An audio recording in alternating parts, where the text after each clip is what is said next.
안녕하십니까. 2025년 3월 16일. 자, 오늘은 이제 사순절 둘째 주일입니다. 오늘은 스가랴 시리즈 이제 8번째 시간입니다. 그 중에서도 환상으로는 6번째, 스가랴의 환상으로는 6번째 환상을 오늘 나누는 날입니다. 자, 오늘은 날아가는 두루마리 환상을 통해서 말씀을 살펴보겠는데, 혼란을 틈탄 불법이라는 제목으로 여러분들과 함께 보겠습니다. 자, 본문은 스가랴서 5장 1절에서 4절까지입니다. 1절, 내가 다시 눈을 들어 본즉 날아가는 두루마리가 있더라.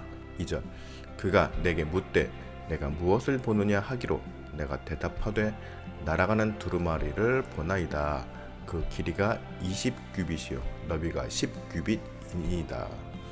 3절, 그가 내게 이르되 이는 온 땅 위에 내리는 저주라. 도둑질하는 자는 그 이쪽 글대로 끊어지고 맹세하는 자는 그 저쪽 글대로 끊어지리라 하니.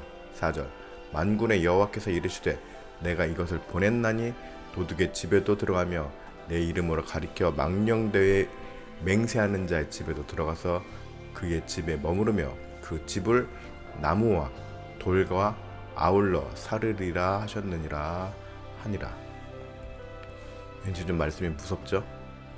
자, 오늘 본문의 배경은 포로 생활에서 돌아온 뒤 아직 사회의 환경이 안정되지 않은 상태에서의 그 유다죠. 유다. 이렇게 좀 무질서한 상황을 틈타서 서로에게와 또 각자 영적인 삶에서의 범죄 행위에 대한 하나님의 심판 경고의 말씀입니다. 자, 1절 2절 한번 보겠습니다. 1절, 내가 다시 눈을 들어 본즉 날아가는 두루마리가 있더라. 2절, 그가 내게 묻되 내가 무엇을 보느냐 하기로 내가 대답하되 날아가는 두루마리를 보나이다. 그 길이가 20규빗이요 너비가 10규빗이니이다. 6번째 환상에는 날아가는 두루마리가 등장합니다. 그런데 이 두루마리의 사이즈가 매우 큰 것으로 묘사되고 있습니다. 오늘날의 측정으로는 대략 길이는 8에서 9m 정도 되고 너비는 4m 정도 예상됩니다. 굉장히 크죠? 8m, 9m, 4m.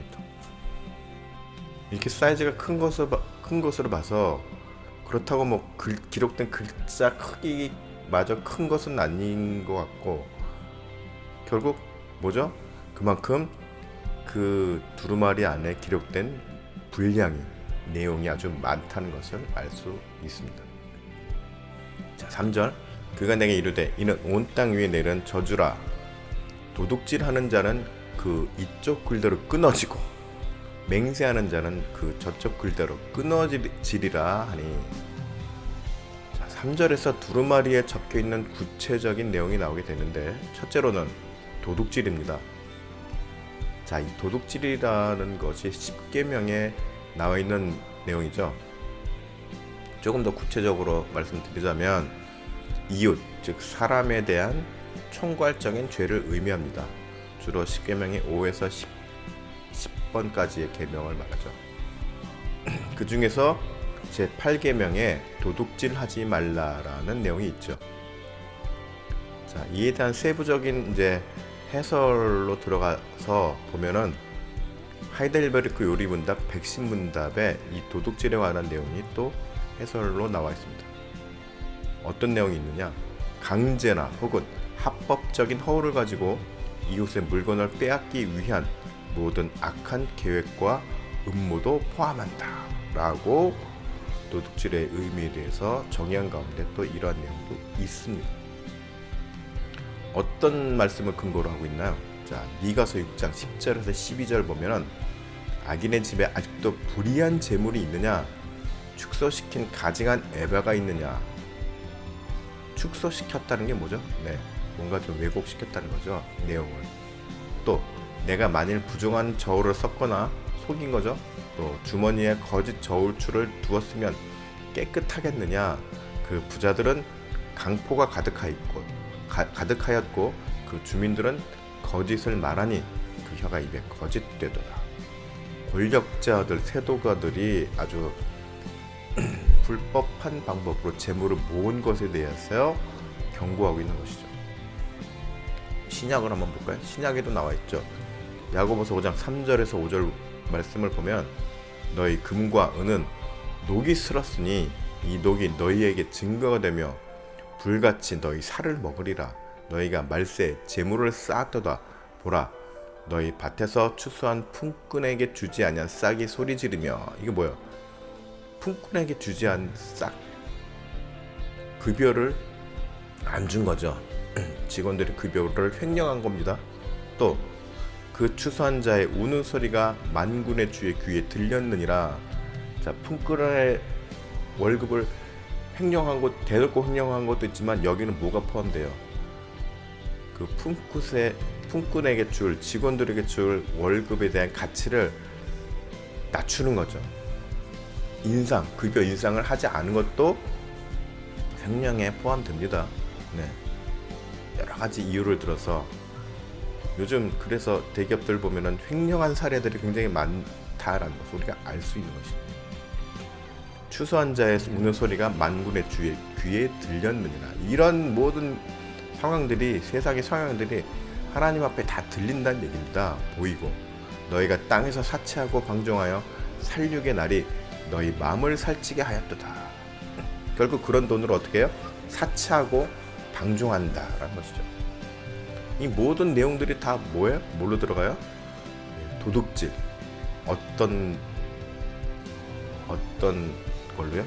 합법적인 허울 가지고, 보기에는 합법적으로 보이나 그러나 그 이면은 결국 빼앗는 것, 도둑질하는 것이다 라는 것이죠. 두 번째로는 맹세입니다. 맹세, 하나님의 이름에 대해서 망령되게 하는 것을 의미하죠.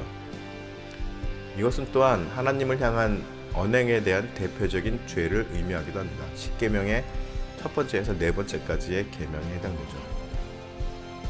자, 망령되이 일컫지 말라 해서 망령됨에 대한 그 원어의 의미를 보면은 수하부라고 하는데 우상숭배, 무익함, 거짓말 등의 뜻이 있습니다. 이 구절에 대한 정의를 내려보면은 남을 속일 의도를 갖고 기도할 때나 법정에서 진술할 때 하나님의 이름을 거론하는 것을 정리할 수 있습니다. 하는 것으로 중요한 것은 여기서 기도할 때에도 우리는 진실하지 않은 자세로 기도할 수가 있어요. 그런 기도는 하나님 앞에 하나님께서 받아주실까요? 안 받아주시죠. 네. 자, 결국 온 인류가 하나님께서 이 땅의 섭리의 원리로 장치한 원칙과 정의를 저버리고 왜곡하여 더럽혔다는 점에 대해서 그 죄를 심판하는 것을 공표하는 내용입니다. 이에 대해서 10계명 제3계명인 너는 내 하나님 여호와의 이름을 망령되게 부르지 말라를 통해서도 우리가 설명할 수 있는 것입니다. 자, 히브리서 4장 3절에서 4절의 말씀을 보면은 이는 하나님의 영광의 광채시요 그 본체의 형상이시라. 그의 능력의 말씀으로 만물을 붙드시며 죄를 정결하게 하는 일을 하시고 높은 곳에 계신 지극히 크신 이의 우편에 앉으셨느니라. 그가 천사보다 훨씬 뛰어남은 그들보다 더욱 아름다운 이름을 기업으로 얻으심이니. 누구를 말씀하시죠? 예, 바로 예수 그리스도죠. 예수 그리스도가 바로 하나님의 형상이라는 것입니다. 그렇기 때문에 하나님의 이름을 망령되게 하는 것은 바로 예수 그리스도를 부정하는 것과 같은 것으로 연결이 됩니다. 결국 그리스도인이라는 정체성을 강조하면서 복음에 부합되지 않는 세상의 시류에 영합하고 또 그러면서 잘못된 언행을 하게 되면 그게 바로 제3계명을 어기는 죄를 짓는 것이란 말입니다. 4절 만군의 여호와께서 이르시되 내가 이것을 보냈나니 도둑의 집에도 들어가며 내 이름을 가리켜 망령되이 행하는 자의 집에도 들어가서 그의 집에 머무르며. 자, 서두에서도 언급하였지만 본문 말씀의 배경을 살펴보면은 포로 생활에서 이제 막 돌아온 유다가 아직 사회적 분위기가 좀 안정되지 않은 상태에서 벌어지는 여러 가지 무질서한 사회적 문제 또한 각종 범죄에 대해서 그게 일정 선을 넘어가는 아주 심각한 상황에 대한 하나님의 경고, 그것도 강력한 경고의 말씀인 것이죠. 그 다음에 4절에서 이어서 그 집을 나무와 덜과 아울러 사르리라 하셨느니라 하니라. 자, 늘 말씀드리는 내용입니다만 하나님은 질서의 하나님이십니다. 질서. 이 모든 것을 법을 세우고 그 법을 집행하는 어떤 절차를 만드시고 그 절차에 대한 각 단계를 통해서 이것을 전체적인 하나의 시스템으로 설정하셨습니다. 그리고 이 모든 일련의 사이클을 하나님의 섭리라고 하는 것입니다. 그런데 이 섭리를 무시하고 무너뜨리려고 하는 행위가 곧 불법이자 악인 것이죠. 하나님은 아직 사회 질서가 안정되지 않았던 유다가 하나님의 질서 안에서 안정되기를 바라셨습니다. 그리고 그를 통해서 한 마음으로 성전 재건을 통해서 하나님의 백성으로서의 지위를 회복하기를 원하셨습니다. 그런데 백성들은 그렇게 하지 않았습니다. 오히려 혼란스러운 사회 분위기를 틈타서 온갖 부정을 저지르며 사회를 더욱더 혼란스럽게 만들었습니다. 뭐 때문에요? 자기 자신들의 자그마한 그런 이익들 때문에 그렇게 행했다라는 것이죠. 이러한 백성들의 죄악에 하나님은 분노하셨고 이에 대한 처절한 심판을 말씀하신 것입니다. 자, 세상의 시류에 민감하게 반응하면서 기회주의적인 선택을 하며 살아가는 사람들이 있습니다.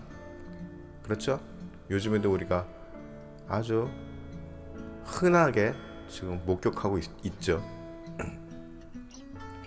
세상의 시류에 민감하게 반응하면서 기회주의적인 선택을 하며 살아가는 것. 그 과정에 뭐가 있습니까? 불법이 있습니다. 불법이. 그리고 이 불법을 저질러도 유야무야 넘어갈 것 같은 이런 상황이 오면은 언제든지 자신의 양심과 선을 저버리는 언행을 저지르는 것입니다. 그러나 이것은 하나님의 정의 앞에서 절대 악입니다. 그리고 나아가 하나님께 저항하는 것과 마찬가지입니다. 그렇기 때문에 하나님은 불사른다라는 무서운 심판의 용어를 사용하신 것입니다. 다시 볼까요? 4절 하반절에 그 집을 나무와 돌과 아울러 사르리라 하셨느니라. 나무까지는 뭐 불 나면 타죠. 근데 돌까지 사른다는 것은 뭐예요?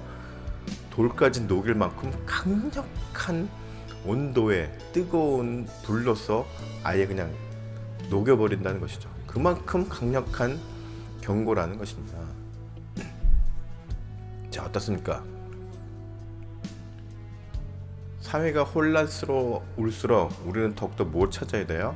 합법적인 절차와 그 절차에 맞춰서 모든 시스템을 정상적으로 되돌리려고 하는 노력이 필요한 것이고, 그게 하나님의 질서고 하나님의 섭리에 부응하는 것입니다. 그리고 주님의 뜻에 순종하는 것이고, 예수 그리스도께서 이 땅에서 3년 동안 공생애를 통해서 추구하셨던 삶입니다. 예수 그리스도께서 3년 동안 이 땅에서 공생애를 사시면서 행했던 것은 기득권자들, 권력자들이 망가뜨렸던 모든 질서와 무너져 내린 이 땅의 그 합법적인 그런 시스템을 다시 회복하려고 노력하셨다는 것입니다. 그 노력의 일환이 뭐예요? 사회적 약자를 보살피고 돌보면서 이들을 무시하고 내팽개치고 자기네들의 이익만 추구하는 것에 대해서 강력하게 예수님도 경고하셨죠. 하지만 예수님께서는 결코 폭력 선동을 부추기진 않았습니다. 그게 중요합니다. 합법적인 질서 안에서 하나님의 사역을 예수님께서 다 감당하셨다는 것이죠. 이거 아주 굉장히 중요한 의미입니다. 오늘날 우리들도 그래서 이 예수 그리스도의 3대로 우리는 살아가야 하는 것입니다. 여러분들 모두 하나님의 자녀, 또 이렇게 복음을 완성하신 예수 그리스도의 삶을 따르는 크리스찬으로서 세상에 어떠한 환경에 있든지 이 세상이 좌고우면하지 않고 하나님의 정의를 지키며 불법을 거부하는 그러한 강건한 성도들이 되시기를 축복합니다.